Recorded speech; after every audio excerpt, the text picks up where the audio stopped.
నా రూమ్లో అంబేద్కర్ ఐడియాలజీ కావచ్చు, కాన్సెప్ట్ కావచ్చు, లేకపోతే సేవలు వీళ్ళ పుస్తకాలు చదవటం మనం అందరం ఏదో ఒక రకంగా వాళ్ళ నుంచి మోటివేషన్ పొంది వాళ్ళు ఆ స్థాయిలో ఉన్నారు కాబట్టి వాళ్ళు మన ఇన్స్పిరేషన్ తీసుకుని మనం కూడా ఈ స్థాయిలో ఉన్నాం.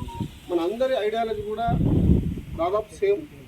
అందరూ మన స్థాయిలో మనం నిలదొక్కుకోవాలి. ఏ విధంగా చెట్టు తన యొక్క వేర్లు గట్టిగా ఎంత గట్టిగా ఉంటే అంత చెట్టు అంత పైకి పోతుంది, అంత నీడనిస్తుంది. అంతమంది ఆ చెట్టు కింద వచ్చి ఆ నీడలో కూర్చుంటారు. మనం కూడా స్ట్రాంగ్ కావాలి. ఫస్ట్ మనం స్ట్రాంగ్ కావాలా.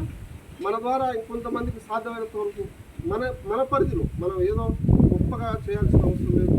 మన పరిధిలో మనం సహాయం చేస్తూ అందరూ చేస్తున్నారు. దాంట్లో ఆల్మోస్ట్ మనం దాంట్లో నేను చెప్పాల్సిన అవసరం కూడా లేదు. ఉన్న మిత్రులందరూ కూడా తమ ఎక్స్టెంట్ తమ పరిధిలో ఉన్న దాంట్లో అందరూ ఒకరికొకరు సహాయం చేస్తూ ఉన్నారు. మొట్టమొదటిగా ఈ యొక్క పిహెచ్డి విషయంలో సరే, ఈ పిహెచ్డి డాక్టరేట్ పొందినందుకు ఈ చిన్న ప్రోగ్రామ్ అనడం కూడా తప్పు చేస్తాను. ఎందుకంటే నాకు అత్యంత సంతోషాన్ని ఇచ్చినటువంటి రోజులలో ఇది ఒక రోజు.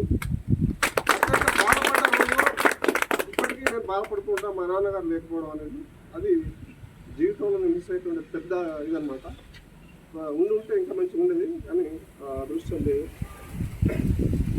కాకపోతే పిహెచ్డి నేను ఇస్రోలో 2009 సంవత్సరంలో పిహెచ్డి అయిపోయింది. అంటే ఆ పిహెచ్డి అయిపోయింది. దాని తర్వాత కొన్ని కారణాల వల్ల ఆ పిహెచ్డి క్యాన్సిల్ అయిన తర్వాత 2018లో ఓయూలో వేసిన.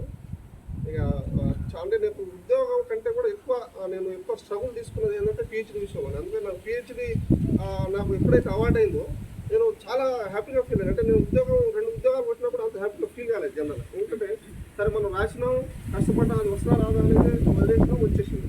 కానీ పిహెచ్డి విషయంలో నేను ఎక్కువ స్ట్రగుల్ పడ్డాను. ఎందుకు స్ట్రగుల్ పడాల్సి వచ్చిందంటే ఆల్రెడీ ఒక పిహెచ్డి ఇస్రోలో అంత గౌరవప్రదమైన యూనివర్సిటీలో ఉండి కూడా నేను సబ్మిట్ చేయలేకపోయాను. ఎప్పుడైతే నేను క్యాంపస్ బాట పెట్టినో చాలామంది ద్వారా మోటివేషన్ కావడం, వాళ్ళు చదివే విధానం కావచ్చు,